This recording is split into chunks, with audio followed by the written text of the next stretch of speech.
야, 살림을 이렇게밖에 못하냐? 반찬이 꼬라지가 이게 뭐냐? 시어머니한테 7년 동안 이런 소리를 들으면서 살았습니다. 남편은 옆에서 웃으면서 어머니한테 반찬이나 집어드리고 있었고요. 근데 진짜 소름 끼쳤던 건 이혼 도장 찍고 2시간도 안 돼서 집 비밀번호를 바꿔버린 겁니다. 아, 그것도 모자라서 바로 그날 다른 여자를 들여놨더라고요.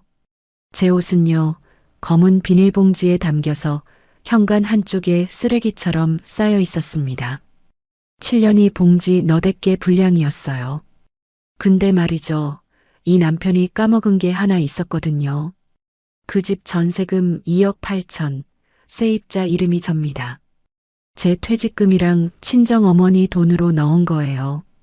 다음날 남편한테서 전화가 80통이 쏟아졌는데 저는 딱 한 통만 받아서 이렇게 말했죠. 누구세요? 잘 안 들려요. 그 뒤로부터 시댁 식구들은 난리가 났죠. 왜 난리가 났냐고요? 그건 지금부터 들어보세요. 안녕하세요, 시청자 여러분. 자, 그럼 전세금 2억 8천으로 시댁을 발칵 뒤집어 놓은 윤서정 씨의 사연 지금 바로 시작합니다. 결혼 7년 차의 어느 수요일 저녁이었습니다. 저는 남편 한재윤의 양복을 세탁소에 맡기려고 옷걸이에서 꺼내 주머니를 뒤지고 있었죠. 안주머니에서 접힌 종이 한 장이 손끝에 걸렸습니다. 강남의 프렌치 레스토랑 영수증이었어요. 2인 식사, 와인 포함 32만 원. 저는 그날 재윤과 외식한 적이 없습니다. 손이 떨리지 않았어요. 울음이 나오지도 않았습니다. 저는 핸드폰을 꺼내 그 영수증을 찍었고 클라우드에 증거라는 이름의 폴더를 만들어 저장했습니다. 7년간의 결혼을 끝내는 첫 번째 기록이었죠. 그날 밤부터 저는 재윤을 관찰하기 시작했습니다. 매주 화요일과 목요일 재윤은 어김없이 팀 회식이라고 말하고 자정이 넘어서 들어왔어요. 현관문이 열리면 말 한마디 없이 욕실로 직행해서 샤워부터 했습니다. 잠자리에 누우면 저를 등진 채 핸드폰 화면을 손바닥으로 가렸죠. 저는 회계사 시절 감사보고서를 작성하듯 날짜, 시간, 행동을 메모장에 하나씩 기록해 나갔습니다. 결혼기념일이었습니다. 재윤은 빈손으로 새벽 1시에 돌아왔어요. 아무 말도 없었죠. 저는 거실에서 잠든 재윤의 핸드폰 화면에 알림이 뜨는 걸 봤습니다. 하트 이모지 옆에 수빈이라는 이름. 떨리는 손으로 그 화면을 촬영한 뒤 화장실에 들어가 수도꼭지를 틀었습니다. 흐르는 물소리에 소리를 묻으며 울었어요. 거울 속에 비친 부은 눈을 보면서 저는 다짐했습니다. 이게 마지막 눈물이라고. 다음 날 오후 저는 대학 동기 정혜미를 만났습니다. 개업 3년차 변호사인 혜미는 카페에서 제가 보여주는 증거 폴더를 하나하나 넘기다가 입술을 굳게 다물었어요. 서정아, 이혼 전에 재산부터 파악해야 해. 혜미가 커피잔을 내려놓으며 말했습니다. 너 7년 동안 전업주부였잖아. 내 이름으로 된 게 뭐가 있어? 저는 고개를 저었습니다. 없어. 통장도 재윤 이름이고 보험도 재윤 이름이야. 하나도? 혜미가 눈을 가늘게 뜨며 되물었습니다. 하나 있어. 혜미가 몸을 앞으로 기울였습니다. 뭔데? 전세계약서. 세입자 이름이 내 이름이야. 결혼 초 시아버지 한병호가 살아계실 때 시어머니 소유 아파트에 전세로 들어갔습니다. 전세금 2억 8천만 원. 제 퇴직금 1억 5천에 친정어머니가 보태주신 1억 3천을 합친 돈이었죠. 그 계약서의 세입자 이름은 윤서정이었습니다. 혜미가 두 손을 깍지 끼며 말했습니다. 서정아, 전세 만료가 언제야? 한 7개월쯤 남았어. 혜미의 눈빛이 날카롭게 변했습니다. 그러면 지금 바로 움직여야 해.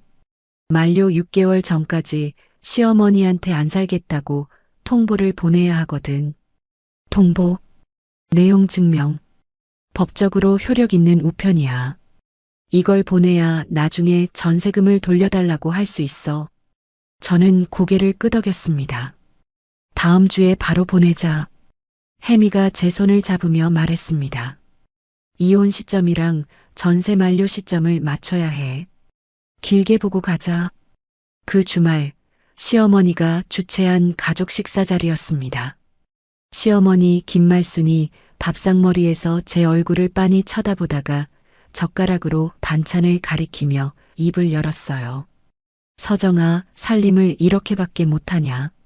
반찬이 이게 뭐야?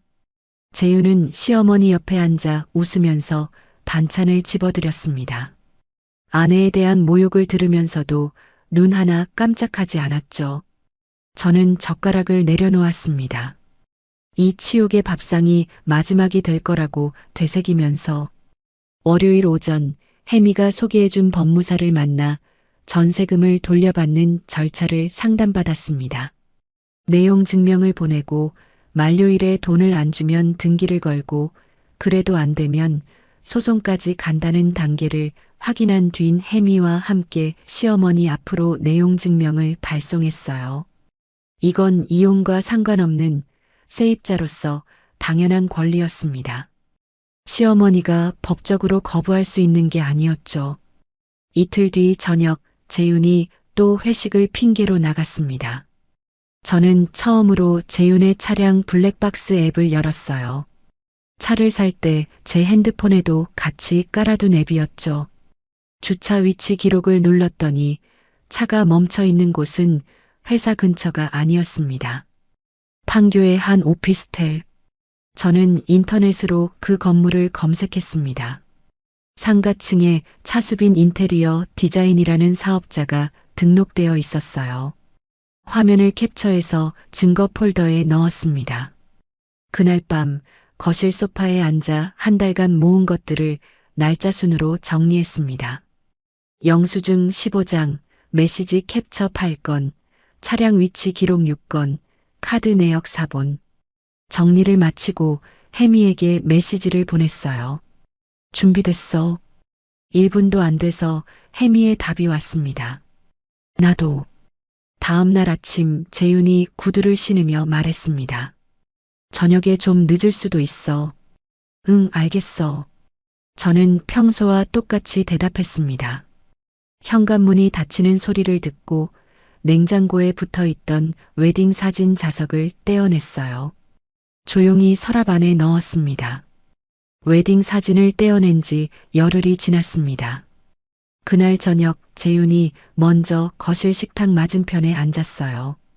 평소와 다르게 두 손을 모으고 저를 똑바로 쳐다봤습니다. 서정아, 우리 이야기 좀 하자. 재윤이 물컵을 한 모금 마시며 입을 열었습니다.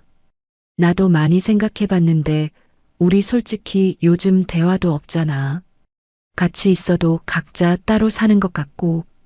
재윤이 손가락으로 식탁 모서리를 두드리며 이어갔습니다. 성격이 안 맞는 것 같아. 서로한테 좋지 않은 것 같고. 정리하는 게 맞지 않을까? 외도에 대한 말은 한마디도 없었습니다. 저는 입술을 살짝 깨물며 놀란 표정을 만들었어요. 속으로는 네가 먼저 말해줘서 고맙다고 생각하면서 갑자기 무슨 소리야? 저는 목소리를 떨리게 만들었습니다. 갑자기가 아니야. 나도 오래 고민한 거야. 재윤이 고개를 숙이며 말했습니다. 진지한 척했지만 눈동자가 계속 핸드폰 쪽으로 움직이는 걸 저는 놓치지 않았죠. 생각할 시간 좀 줘. 저는 눈을 글썽이며 말했습니다. 재윤의 어깨에서 힘이 빠지는 게 보였어요. 안도하는 기색을 감추지 못하면서 고개를 끄덕였습니다. 응, 천천히 생각해. 급한 거 아니니까. 그날 밤 저는 이불 속에서 혜미에게 전화했습니다. 재윤이 먼저 이혼 얘기 꺼냈어. 진짜? 타이밍 좋다. 내용 증명 보낸 지 한 달 넘었으니까 법적으로 완전히 효력 잡힌 상태야. 혜미가 볼펜 뚜껑을 딸깍거리는 소리가 수화기 너머로 들렸습니다. 이제 네가 조건 들고 나가면 돼. 사흘 뒤 저는 재윤 앞에 앉았습니다. 미리 적어둔 종이 한 장을 식탁 위에 밀어놓았어요. 합의 이혼으로 하자. 깨끗하게. 재윤이 눈을 크게 떴습니다. 이렇게 빨리 답을 줄 몰랐는데 오래 끌어봐야 서로 힘들잖아. 재윤이 종이를 집어들었습니다. 위자료 포기, 가재도구 포기. 그 항목들을 읽을 때 재윤의 입꼬리가 슬쩍 올라가는 걸 봤어요. 그런데 다음 줄에서 재윤의 손이 멈췄습니다. 전세금 2억 8천 반환은 별도 진행? 이건 뭐야? 재윤이 종이를 식탁에 내려놓으며 물었습니다. 이건 엄마한테 말해봐야 하는데 전세계약서에 세입자 이름이 내 이름이야. 이혼이랑 상관없이 계약 만료되면 집주인이 돌려줘야 하는 거야. 저는 짧게 설명했습니다. 재윤이 고개를 갸웃거리다가 고개를 끄덕였어요. 7년 동안 자기 집 전세 계약이 어떻게 되어 있는지도 모르고 살았던 거죠. 저는 속으로 쓴웃음을 지었습니다. 가정법원에 합의 이혼 신청서를 내고 30일 숙려 기간이 시작됐습니다. 혜미에게 진행 상황을 알리자 혜미가 말했어요. 재윤이 위자료 포기에 바로 응한 거 자기한테 잘못이 있다는 걸 아는 거야. 그리고 전세금은 이혼이랑 별개 문제니까 이중으로 안전장치가 된 셈이야. 재윤 쪽에서 나중에 전세금 조항 빼자고 하면 이미 내용 증명 나간 상태야. 돌이킬 수 없어. 숙려 기간 동안 재윤은 눈에 띄게 달라졌습니다. 콧노래를 흥얼거리며 새 옷을 사왔고 헬스장을 등록했어요. 거울 앞에서 옆모습을 확인하는 재윤을 볼 때마다 저는 속이 뒤집어졌지만 내색하지 않았습니다. 저도 겉으로는 천천히 짐을 정리하는 척하면서 인감, 통장, 보험 서류 같은 중요한 것들은 혜미 사무실 감고에 미리 옮겨 놓았어요. 숙려 기간이 끝나기 일주일 전 시어머니에게서 전화가 왔습니다. 서정아, 이게 대체 무슨 짓이야? 시어머니의 목소리가 수화기 너머로 떨리고 있었습니다. 전세금을 왜 법적으로 청구해? 가족끼리 이런 식으로 하는 거야? 어머니, 이제 가족이 아니잖아요. 법대로 하는 게 서로 깔끔해요. 저는 짧게 답하고 전화를 끊었습니다. 시어머니가 아파트에 묶인 2억 8천을 현금으로 만들 여력이 없다는 건 이미 파악하고 있었어요. 합의 이혼 당일 가정법원 복도였습니다. 저와 재윤은 나란히 앉아 순서를 기다렸어요. 재윤은 계속 핸드폰을 들여다보며 누군가에게 메시지를 보내고 있었습니다. 엄지손가락이 바쁘게 움직이는 걸 저는 옆눈으로 봤죠. 판사 앞에서 이혼 의사를 확인하는 절차가 끝나고 서류에 도장을 찍는 순간이 왔습니다. 저는 아무런 표정 없이 도장을 눌렀어요. 잉크가 종이에 번지는 그 짧은 순간 7년이 끝났습니다. 법원을 나서며 재윤이 걸음을 멈추고 저를 돌아봤습니다. 그동안 고마웠어. 응. 저는 짧게 답하고 각자의 방향으로 걸어갔습니다. 주차장에서 차에 올라타자마자 혜미에게 전화했어요. 끝났어. 수고했어. 이제 시작이야. 저는 시동을 걸고 법무사 사무실로 향했습니다. 백미러에 법원 주차장 반대편이 보였어요. 재윤이 자기 차에 올라타면서 환하게 웃고 있었습니다. 핸드폰을 귀에 대고 누군가와 신나게 통화하는 모습이 백미러 안에서 점점 작아졌죠. 저는 피식 웃었습니다. 전세 만료까지 남은 5개월. 2억 8천만 원이라는 시한폭탄의 초침이 이미 돌아가고 있다는 걸 저 남자는 모르고 있었으니까요. 법무사 사무실에서 전세금 반환 서류를 확인한 뒤 저는 집으로 향했습니다. 두고 온 짐을 가지러 가야 했거든요. 현관 앞에 섰습니다. 늘 쓰던 비밀번호를 눌렀어요. 삐삐삐. 오류음이 울렸습니다. 다시 눌렀어요. 삐삐삐. 세 번째. 삐삐삐. 비밀번호가 바뀌었습니다. 이혼 도장을 찍은 지 2시간도 안 된 시점이었어요. 저는 잠긴 문 앞에 서서 번호판을 내려다봤습니다. 그때 엘리베이터 문이 열리면서 장바구니를 든 옆집 아주머니 박미경이 나왔어요. 저를 발견하고는 반갑게 다가왔습니다. 어머, 서정 씨. 아까 재윤 씨가 젊은 여자분이랑 같이 들어가던데. 박미경이 장바구니를 내려놓으며 아무렇지 않게 말했습니다. 아, 그래요? 저는 짧게 답한 뒤 핸드폰을 꺼냈습니다. 비밀번호가 바뀐 시각, 박미경의 말, 아파트 복도 천장에 달린 방범 카메라. 하나하나 메모했어요. 재윤과 여자가 함께 들어간 장면이 찍혀 있을 거라는 것까지. 주차장으로 내려와 혜미에게 전화했습니다. 혜미야, 비밀번호가 바뀌었어. 문이 안 열려. 뭐, 지금? 혜미가 의자에서 벌떡 일어나는 소리가 들렸습니다. 옆집 아주머니가 재윤이 젊은 여자랑 같이 들어갔다고 했어. 혜미가 깊게 숨을 내쉬었습니다. 서정아, 너 아직 전세 만료 전이야. 정당한 세입자라고. 관리사무소 직원 세워놓고 문 열 수 있어. 지금 할까? 오늘은 빠져. 내일 내가 같이 갈게. 법적으로 절차 밟아서 물건 빼자. 저는 혜미 말대로 발걸음을 돌렸습니다. 이혼한 지 2시간 만에 비밀번호를 바꾸고 다른 여자를 들인 그 남자. 분노보다 차가운 것이 가슴 안쪽에서 단단하게 굳어지는 걸 느꼈어요. 친정어머니 집으로 갔습니다. 제 옛방에 짐을 풀면서 어머니에게 말했어요. 엄마, 나 이혼했어. 어머니는 부엌 문 앞에 서서 한참 동안 아무 말이 없었습니다. 행주를 쥔 손에 힘이 들어가는 게 보였어요. 고생했다. 어머니는 그 한마디만 하고 부엌으로 들어갔습니다. 얼마 뒤 된장찌개 끓는 냄새가 났어요. 좁은 방 한 구석에 여행용 캐리어 하나와 서류 가방 하나를 놓았습니다. 36년 인생이 가방 2개로 줄어든 거죠. 그래도 이 방에는 아무도 함부로 비밀번호를 바꿀 수 없다는 사실이 이상하게 마음을 놓이게 했습니다. 다음 날 아침 9시부터 재윤의 전화가 시작됐습니다. 저는 처음 몇 통을 무시했어요.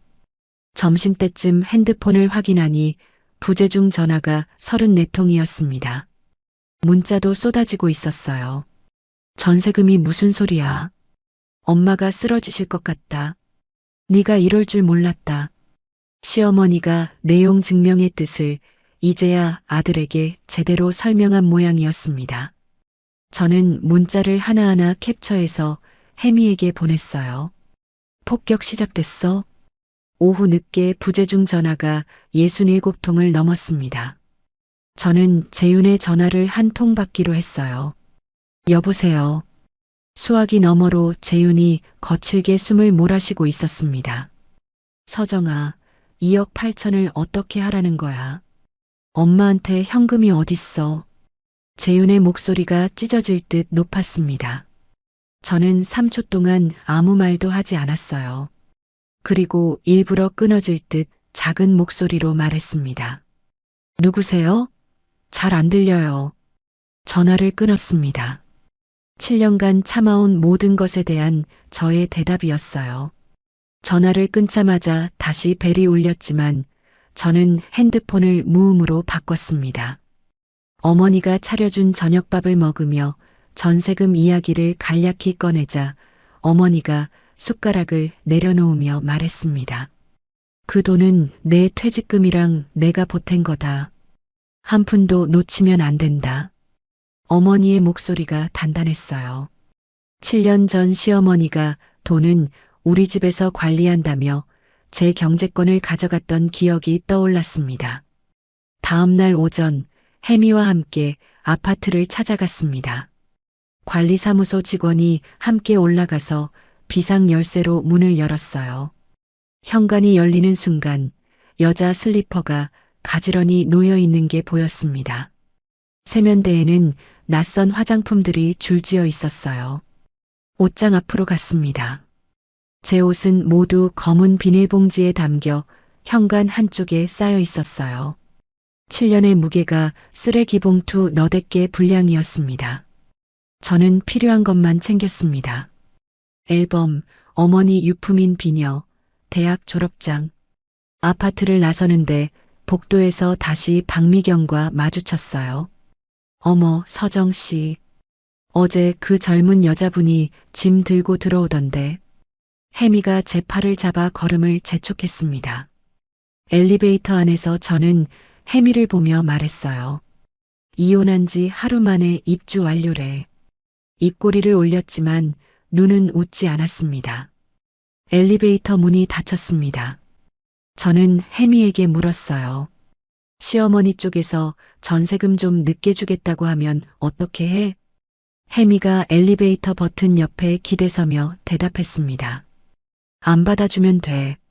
만료일에 안 주면 바로 다음 수순 밟는 거야. 차에 올라타서 혜미와 하나하나 점검했습니다. 전세 만료까지 약 5개월. 시어머니가 돈을 마련 못하면 등기를 걸고 그래도 안 되면 소송. 저는 조수석에 앉아 창밖을 바라봤어요. 이 건물과의 인연은 끝났지만 2억 8천만 원은 반드시 제 통장에 들어올 겁니다. 아파트에서 물건을 빼온 지 일주일 뒤 혜미에게서 연락이 왔습니다. 시어머니 쪽 변호사한테 공문 왔어. 혜미가 서류를 넘기는 소리를 내며 말했습니다. 전세금 돌려주는 걸 6개월 늦추겠대.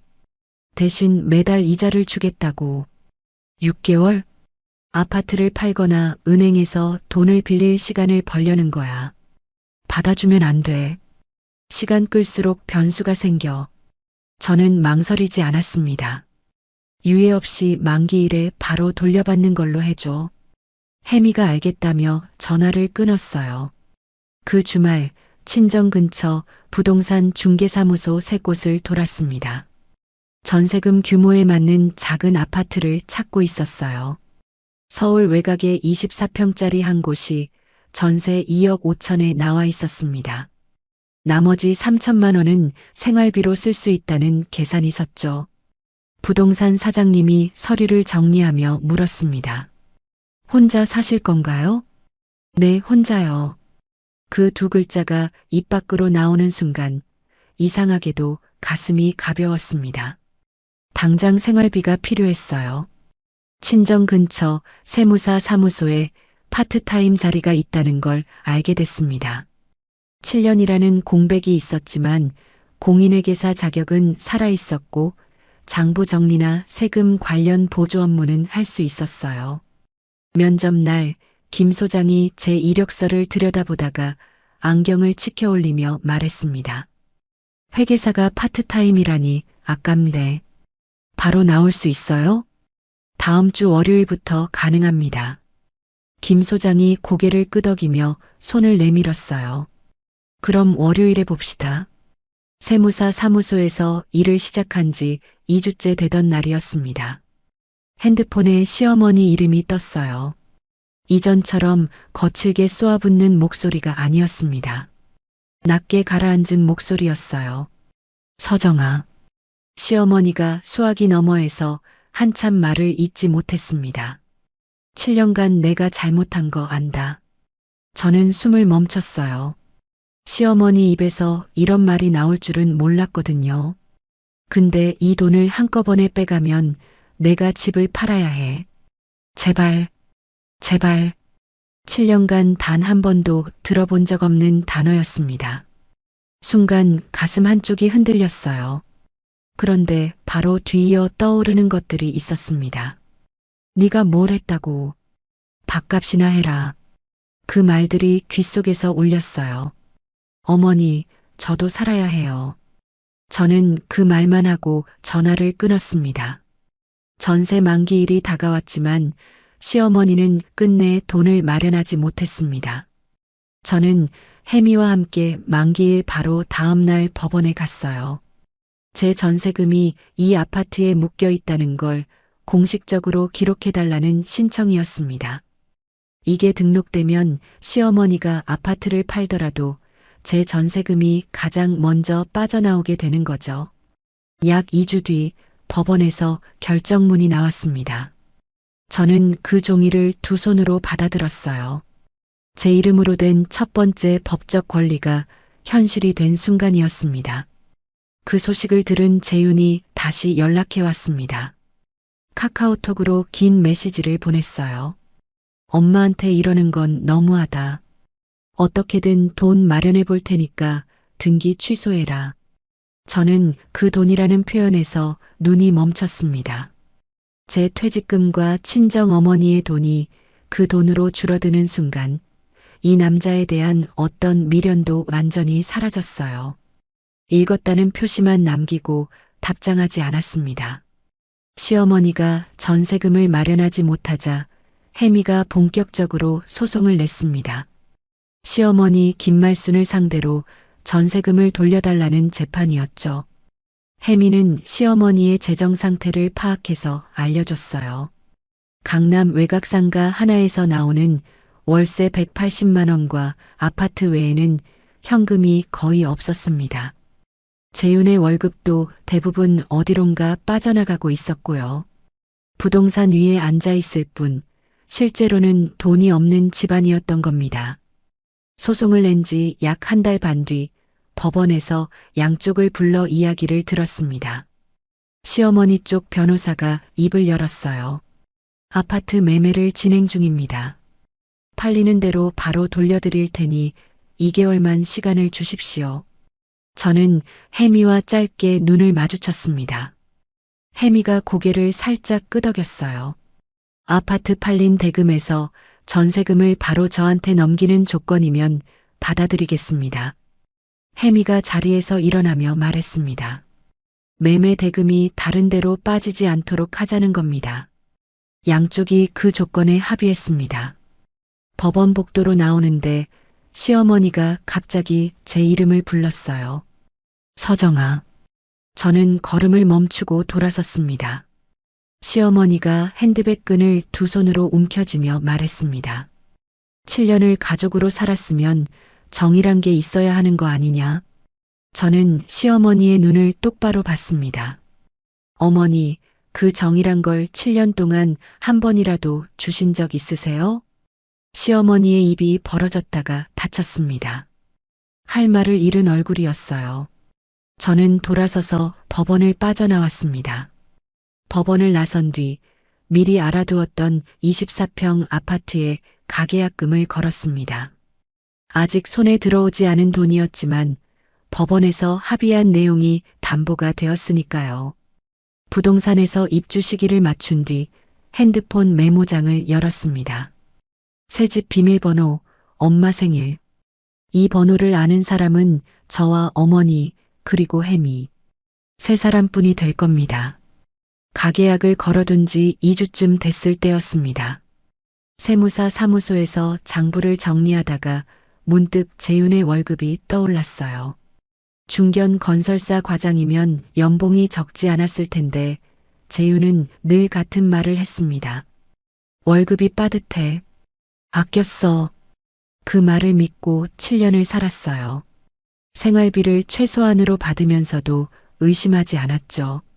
저는 증거 폴더를 뒤져서 결혼 기간 중에 찍어두었던 재윤의 급여 명세서 사본 몇 장을 찾아냈습니다.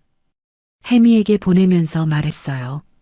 재윤 월급에서 생활비 빼면 매달 최소 150만 원 이상이 어디론가 빠져나갔어. 추적해 줄 수 있어? 소송 과정에서 시어머니 통장 거래 내역이 일부 열려 있으니까 확인해 볼게. 약 3주 뒤 혜미가 전화했습니다.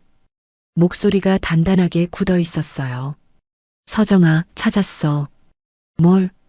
재윤 급여 통장에서 매달 일정 금액이 시어머니 통장으로 넘어갔네요.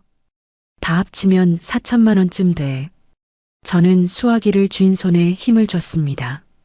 부모님 용돈 아니야? 시어머니가 상가 월세만 180만 원씩 받는 사람이야. 생활비가 부족한 상황이 아니거든. 게다가 이체 시기가 재윤이 바람 피우기 시작한 시기랑 정확히 겹쳐 혜미가 서류를 넘기며 이어갔습니다. 이건 부부가 같이 번 재산을 몰래 빼돌린 거야. 재산 숨기기에 해당할 수 있어. 7년간 속아왔다는 사실에 손끝이 차가워졌습니다. 추가로 소송 낼 수 있어? 합의 이혼 때 재산 안 나누기로 했잖아. 근데 재윤이 돈을 숨긴 걸 네가 몰랐으니까 속여서 서명하게 한 거라고 주장할 수 있어. 저는 오래 고민하지 않았습니다. 혜미야, 그 돈은 내가 7년간 살림한 대가야. 한 푼도 안 놓칠 거야. 그 무렵 박미경에게서 연락이 왔습니다. 서정 씨, 재윤 씨랑 같이 사는 여자분 있잖아요. 둘이 거의 매일 밤 싸우더라고요. 박미경이 목소리를 낮추며 말했습니다. 특히 돈 얘기로 많이 싸우는 것 같아요. 벽 너머로 소리가 들려서 전세금 문제가 터지면서 재윤이 수빈에게 예전처럼 돈을 못 쓰게 된 거겠죠. 재산분할 소송장이 재윤에게 전달된 날 저녁이었습니다. 세무사 사무소에서 퇴근해 친정집 골목으로 접어드는데 가로등 아래에 누군가 서 있었어요. 재윤이었습니다. 볼이 꺼지고 눈 밑에 그늘이 져 있었어요. 서정아. 재윤이 한 걸음 다가오며 제 앞을 막았습니다. 소송까지 하는 거야? 진짜 이렇게까지 할 거야? 판교 오피스텔에서 뭐 했는지 네가 더 잘 알잖아. 우리 사이가 어떤 사이인지 정한 건 너야. 저는 재윤을 지나쳐 걸었습니다. 현관문을 열고 들어가서 문을 닫았어요. 재윤이 뒤에서 뭐라고 더 말했지만 듣지 않았습니다. 소송이 접수된 지 약 2주 뒤 모르는 번호로 전화가 왔습니다. 저 차수빈이라고요. 떨리는 목소리였어요. 재윤한테 들은 거랑 실제 상황이 너무 달라서요. 이야기 좀 하고 싶은데요. 순간 가슴 밑바닥에서 뜨거운 것이 치밀었습니다. 그런데 혜미의 말이 떠올랐어요. 수빈의 진술이 소송에서 재윤이 돈을 숨겼다는 걸 증명하는데 도움이 될 수 있다고. 만나죠. 저는 먼저 혜미에게 전화했습니다. 수빈이 만나자고 했어. 카페에서 만나지 마. 우리 사무실로 불러. 법률사무소에서 정식으로 만나야 나중에 증거로 쓸 수 있어. 저는 수빈에게 다시 연락해서 혜미의 사무실에서 만나자고 했어요. 수빈은 잠깐 망설이다가 알겠다고 답했습니다. 면담 당일 혜미의 사무실 문이 열렸습니다. 수빈은 작고 마른 체구에 눈이 벌겋게 충혈되어 있었어요. 자리에 앉자마자 말을 쏟아냈습니다.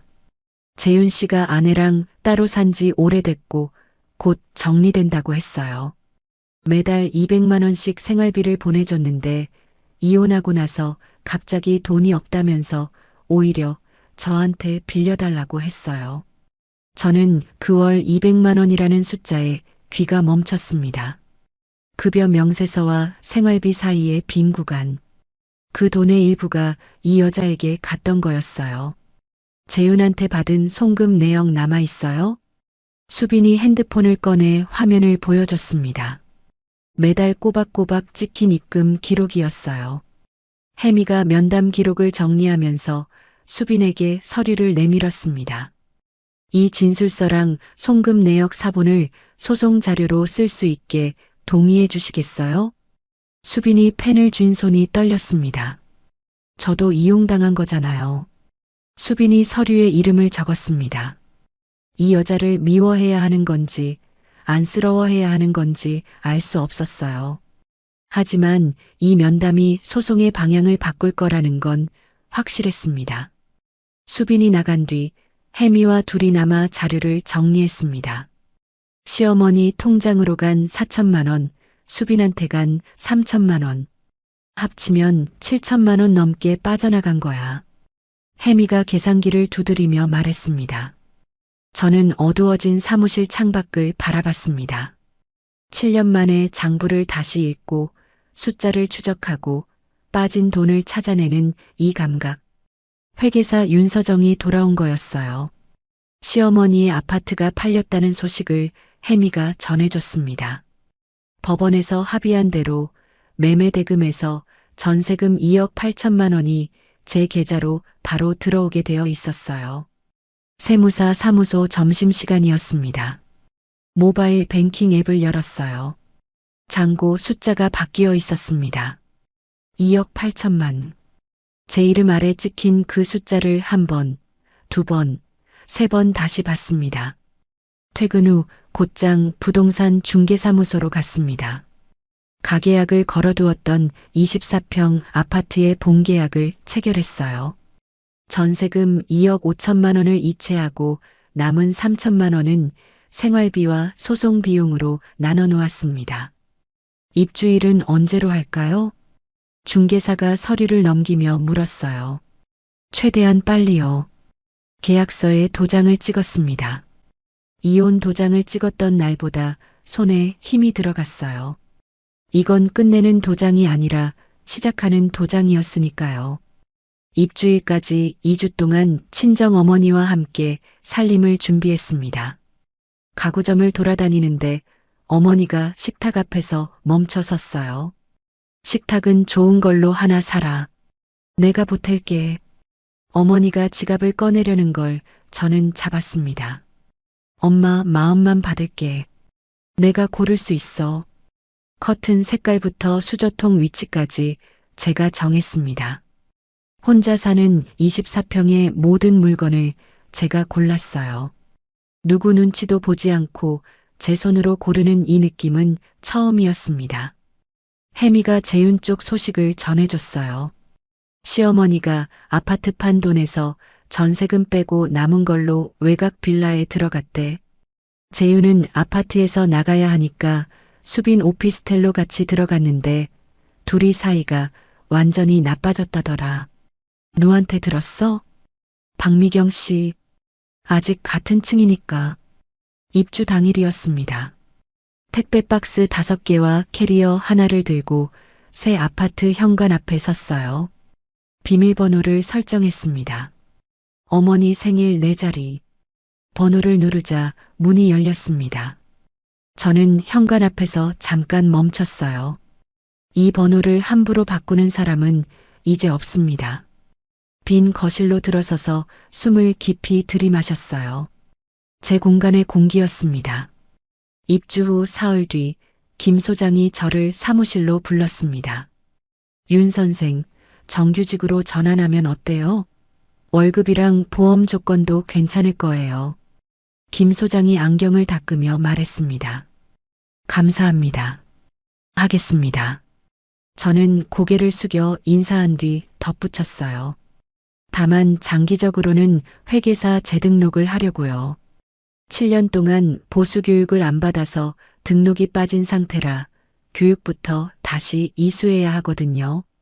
김 소장이 손을 내저으며 웃었습니다. 그때까지 여기서 실력 쌓으면 되지.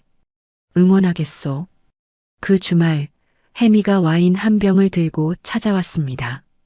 집들이 안 할 거면 내가 하러 왔어. 아직 가구가 다 안 들어온 거실에서 바닥에 나란히 앉았어요. 와인잔이 없어서 종이컵에 따랐습니다. 혜미가 종이컵을 들어 올리며 빈 벽을 둘러봤어요. 야, 내 집이다. 내 집. 저는 텅 빈 벽을 바라봤습니다. 이 벽을 제가 원하는 것으로 채울 수 있다는 사실이 와인보다 더 머리를 어지럽혔어요. 혜미야, 고마워. 진짜 뭘 고마워해. 네가 다 한 거지. 혜미가 종이컵을 제 종이컵에 부딪혔습니다. 탁 하는 가벼운 소리가 빈 거실에 퍼졌어요. 집들이 다음 주 월요일 재산분할 소송 첫 번째 재판이 열렸습니다. 혜미가 법정에서 재윤이 시어머니 이름으로 보낸 4천만 원과 수빈에게 보낸 3천만 원의 증거 자료를 냈어요. 수빈이 혜미의 사무실에서 작성한 진술서가 핵심이었습니다. 재윤한테 매달 200만 원씩 받았고 그 돈이 월급에서 나온 거라고 재윤이 직접 말했다는 내용이었죠. 재윤 쪽 변호사가 재판을 미뤄달라고 했지만 판사가 고개를 저었습니다. 법정을 나서는데 재윤이 복도에서 제 팔을 잡았습니다. 눈이 충혈되어 있었고 양복이 구겨져 있었어요. 수빈한테까지 연락한 거야? 수빈이 먼저 연락해 왔어. 그리고 네가 숨긴 돈 찾는 건 내 권리야. 저는 팔을 빼고 돌아섰습니다. 등 뒤에서 재윤이 벽을 주먹으로 치는 둔탁한 소리가 울렸어요. 저는 걸음을 멈추지 않았습니다. 그날 저녁 새집 현관 비밀번호를 누르고 불을 켰습니다. 아직 커튼이 없는 창으로 야경이 들어왔어요. 전세금은 돌아왔고 새집도 생겼고 직장도 있었습니다. 하지만 재산분할 소송이 남아 있었어요. 식탁 위에 소송 자료를 펼쳐놓고 정리하다가 고개를 들어 창밖을 봤습니다. 내일 퇴근길에 커튼부터 사야겠다고 생각하며 불을 껐습니다. 첫 번째 재판으로부터 약 3주 뒤 두 번째 재판이 열렸습니다. 재윤 쪽 변호사가 먼저 입을 열었어요. 시어머니 통장으로 보낸 돈은 부모님을 위한 효도 자금이었습니다. 혜미가 자리에서 일어나 서류를 꺼냈습니다. 시어머니는 상가 월세 수입만으로 충분히 생활이 가능한 분입니다. 그리고 재윤 씨가 시어머니 통장에 돈을 보내기 시작한 시기가 외도가 시작된 시기, 수빈 씨에게 송금한 시기와 정확하게 겹칩니다. 혜미가 타임라인 자료를 판사에게 제출했어요. 날짜별로 정리된 이체 내역과 외도 정황이 한 장에 나란히 놓여 있었습니다. 판사가 자료를 한참 들여다봤어요. 다음 기일에 심리를 마치고 판결을 선고하겠습니다. 법원을 나오며 혜미가 말했습니다. 판사가 우리 쪽 자료를 오래 봤어. 좋은 신호야. 확실해? 확실한 건 결과가 나와봐야 알지. 근데 흐름은 나쁘지 않아. 판결까지 약 한 달이 남았습니다. 낮에는 세무사 사무소에서 장부와 씨름하고 밤에는 집에 돌아와 보수교육 온라인 강의를 들었어요. 법정에서 재윤이 저를 바라보던 눈빛이 문득문득 떠올랐지만 컴퓨터 화면 속 숫자들에 집중하면서 기다림의 시간을 버텨냈습니다. 판결을 3주쯤 앞둔 어느 날 혜미에게서 전화가 왔어요. 재윤이 우리 사무실로 직접 찾아왔었어. 뭐? 합의하자고. 5천만 원에 끝내자고 했어. 저는 의자 등받이에 몸을 기댔습니다. 5천이면 턱없이 낮잖아. 맞아. 근데 상대가 먼저 손 내밀었다는 건 자기들이 불리한 줄 안다는 뜻이야. 어떻게 할래? 판결까지 가자. 증거도 충분하고 법원 분위기도 괜찮았잖아. 정당한 만큼 받을 거야. 판결을 약 2주 앞둔 어느 저녁이었습니다. 세무사 사무소에서 퇴근해 문을 나서는데 건물 앞에 낯익은 뒷모습이 서 있었어요. 돌아선 얼굴은 시어머니 김말순이었습니다. 화장기 없는 얼굴에 낡은 점퍼를 입고 있었어요. 예전에 가족 식사 자리에서 보던 모습과는 딴 사람 같았습니다. 서정아, 잠깐만. 시어머니가 한 걸음 다가왔습니다. 저는 경계하면서도 근처 편의점 앞 벤치로 안내했어요. 시어머니가 벤치에 앉아 한참 동안 말이 없었습니다. 손등에 핏줄이 도드라져 있었고 손가락이 가늘게 떨리고 있었어요. 수빈이가 재윤을 쫓아냈다. 시어머니가 무릎 위에 놓인 손을 내려다보며 입을 열었습니다. 오피스텔에서 나와서 우리 빌라로 들어왔는데 매일 술만 마셔. 시어머니가 고개를 들어 저를 봤어요. 내가 너한테 미운 소리 많이 했다. 그건 안다. 목소리가 갈라졌습니다. 근데 네가 미운 게 아니라 아들이 미운 거였어. 엄마라서 차마 그 말을 못한 거야. 저는 시어머니의 얼굴을 바라봤습니다. 64세 여자가 집을 팔고 빌라로 내려와서 아들의 뒷수습을 하고 있었어요. 그 모습에서 분노하는 다른, 이름 붙이기 어려운 것이 올라왔습니다. 하지만 저는 흔들리지 않겠다고 마음을 다잡았어요. 어머니, 심정은 이해해요. 근데 소송은 법원이 결정할 문제예요.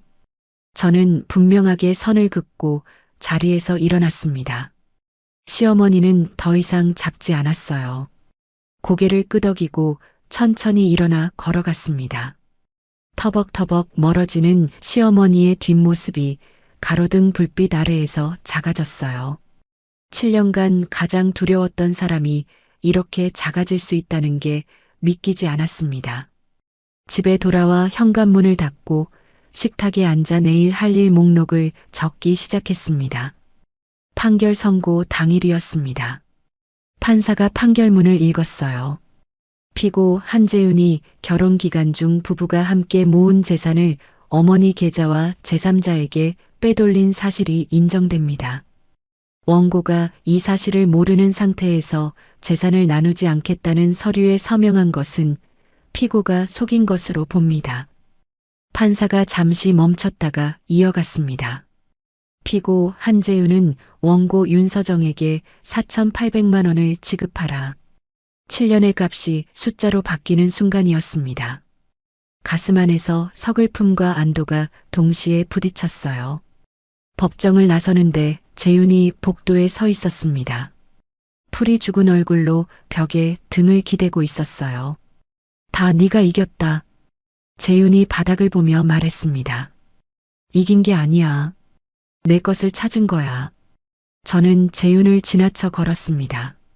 등 뒤에서 재윤이 작은 목소리로 말했어요. 미안하다. 저는 돌아보지 않았습니다. 법원 정문을 나서자 혜미가 커피 2잔을 들고 서 있었어요. 한 잔을 건네받아 한 모금 마시고 깊게 숨을 내쉬었습니다.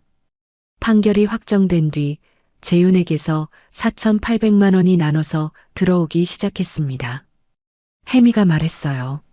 시어머니 도움이랑 본인 퇴직금 일부를 합쳐서 마련한 것 같아. 마지막 입금이 완료된 날 혜미에게 전화했습니다. 다 끝났어. 이제 진짜 끝이야. 그날 저녁 새집 거실벽에 혜미가 집들이 때 가져온 액자가 걸려 있었어요. 그 옆에 세무사 사무소 정규직 사원증과 보수교육 수료 내역서를 나란히 놓았습니다. 식탁에 앉아 전세금 잔액 3천만 원, 재산분할금 4,800만 원, 매달 저축할 수 있는 금액을 하나하나 정리했어요. 처음으로 제 인생의 살림살이를 제 손으로 적어 내려가고 있었습니다. 목 안쪽이 뜨거워졌지만 울지 않았어요. 파일 이름을 적었습니다. 윤서정, 첫 번째 분기. 모든 소송이 끝나고 석 달이 지난 봄날 아침이었습니다.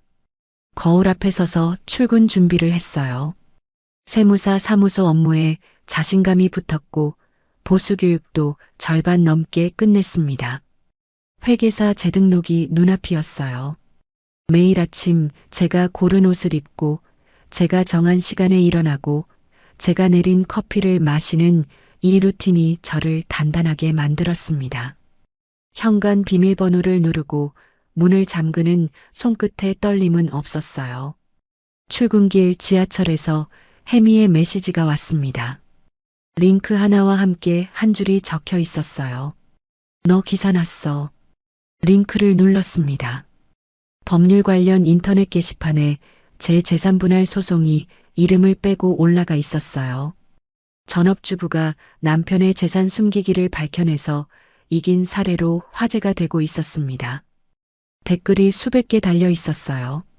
비슷한 처지의 사람들이 용기를 얻었다는 글이 줄줄이 이어졌습니다. 눈시울이 뜨거워졌지만 입꼬리를 올리며 핸드폰을 주머니에 넣었어요. 점심시간에 혜미와 전화 통화를 했습니다. 이 판례 이후로 비슷한 이혼 사건 의뢰가 들어오기 시작했어. 혜미가 볼펜을 딸깍거리며 말했습니다. 나 이혼 전문으로 제대로 시작하려고. 근데 서정아, 너한테 제안이 있어. 뭔데? 돈 관련 상담 파트를 같이 맡아보면 어때? 회계사 재등록 끝나면. 저는 잠깐 생각했어요. 등록 마무리되면 진지하게 생각해 볼게. 7년 전에 닫혔던 문이 새로운 모양으로 다시 열리고 있었습니다. 그날 퇴근 후 새 집 우편함에서 편지 한 통을 발견했어요. 발신인은 김말순 시어머니였습니다. 소송 서류에 제 새 주소가 적혀 있었으니 그걸 보고 보낸 거겠죠. 봉투를 열었습니다. 짧은 손편지였어요. 서정아, 7년간 내가 잘못한 거 안다. 잘 됐으면 좋겠다. 마지막 줄에서 글씨가 삐뚤빼뚤하게 흔들리고 있었습니다. 저는 답장을 쓰지 않았어요. 하지만 편지를 구기지도 않았습니다. 서랍 안에 넣어뒀어요. 주말 친정 어머니를 새 집으로 초대했습니다. 어머니가 현관에 들어서서 부엌과 창가의 작은 화분, 벽에 걸린 액자들을 천천히 둘러봤어요. 사람 사는 집 같다.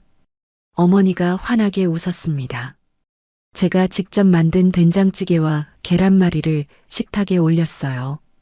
이렇게 잘 차리는 줄 몰랐네. 어머니가 숟가락을 들며 말했습니다. 7년 동안 시어머니 입맛에 맞추느라 제 요리를 즐겨본 적이 없었어요. 오늘은 제 입맛대로 간을 맞추고 제 접시에 담았습니다. 이 평범한 저녁이 얼마나 대단한 건지 속으로만 되새겼어요.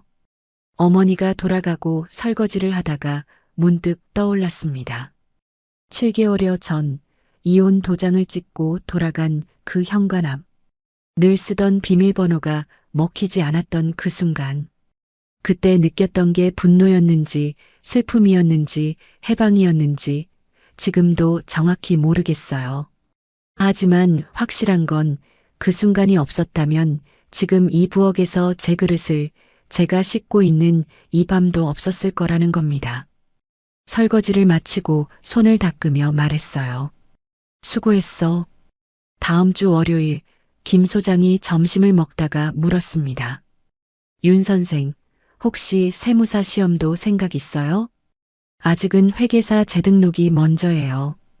퇴근 후 집에 돌아와 책상 앞에 앉았습니다. 보수교육 일정표 옆에 포스트잇을 하나 붙였어요. 세무사? 선택지가 하나가 아니라 여러 개 있다는 것, 그걸 제가 고른다는 것. 어느 비 오는 퇴근길이었습니다. 지하철역 앞에서 낯익은 뒷모습이 보였어요. 돌아선 얼굴은 재윤이었습니다. 양복이 아닌 캐주얼 차림에 우산도 없이 비를 맞고 있었어요. 저를 알아보고 멈칫하더니 입을 열었습니다. 잘 지내? 응, 잘 지내. 재윤이 젖은 머리카락을 쓸어 올리며 말했어요. 나도 다시 시작하려고. 잘 되길 바라. 진심이었습니다. 미움도 미련도 아닌 아무것도 남지 않은 가장 완전한 끝이었어요. 저는 우산을 쓰고 재윤은 비를 맞으며 각자의 방향으로 걸었습니다. 집에 돌아와 젖은 우산을 현관에 세웠어요. 혜미의 메시지를 확인했습니다. 다음 달부터 돈 관련 상담 파트 같이 준비하자. 미소가 지어졌어요. 이어서 어머니의 메시지를 받습니다. 내일 된장 가져갈까? 네, 감사해요 엄마. 핸드폰 연락처를 내려다봤습니다. 시댁, 시어머니, 남편이라는 이름은 더 이상 없었어요. 대신 혜미, 엄마, 김 소장님, 새집 관리사무소가 자주 연락하는 목록에 올라와 있었습니다. 밤 거실 소파에 앉아 창밖의 빗소리를 들으며 노트북을 펼쳤어요. 혜미와의 공동 기획안을 쓰다가 문득 멈췄습니다. 양복 주머니 속 영수증을 처음 발견한 그 수요일 저녁이 떠올랐어요. 그날의 저는 울었고 지금의 저는 웃고 있었습니다. 그 사이에 도장, 법원, 전화 80통, 검은 비닐봉지, 빈 거실, 된장찌개, 숫자들이 있었어요. 노트북을 닫고 일어나 현관으로 갔습니다. 비밀번호 패널의 불빛이 작게 빛나고 있었어요. 이 번호를 아는 사람은 저와 어머니와 혜미 세 사람뿐입니다. 잠금이 제대로 되어 있는지 확인했어요. 잘 잠겼네. 혼잣말을 하며 웃었습니다. 불을 끄고 제 이불 속으로 들어갔어요. 이렇게 윤서정 씨의 이야기가 끝이 났습니다. 돌이켜보면요, 이 사연은 단순히 돈을 되찾은 이야기가 아니었습니다. 7년 동안 자기 이름 석자를 잃어버리고 살았던 한 사람이 다시 자기 이름으로 계약서에 도장을 찍고 자기 손으로 비밀번호를 정하고 자기 통장에 자기 돈을 넣기까지의 이야기였어요. 저는 이 사연을 정리하면서 자꾸 이 대목에서 마음이 걸리더라고요. 서정 씨가 새 집에 이사한 날 비밀번호를 설정하면서 엄마 생일을 눌렀다는 거요. 이 번호를 아는 사람은 나와 엄마 그리고 친구 혜미뿐이라고 했을 때 아, 이분이 진짜 지키고 싶었던 건 돈이 아니라 자기 자신이었구나 싶었습니다. 시청자 여러분 중에도 혹시 누군가의 눈치를 보느라 내 이름을 한쪽에 접어두고 사신 분이 계실지 모르겠어요. 참고 또 참으면서 그게 가족을 위한 거라고, 그게 어른의 도리라고 스스로를 다독이셨을 수도 있고요. 근데 말입니다. 나를 지키는 게 이기적인 게 아니에요. 내가 나로 살아야 옆에 있는 사람한테도 떳떳할 수 있는 거거든요. 시청자 여러분은 어떻게 생각하시나요? 오늘 사연이 시원하셨다면 구독과 좋아요 꾹 눌러주시고요. 이야기를 끝까지 들어주신 분이 계시다면 잘 들었다고 댓글 하나만 남겨주세요.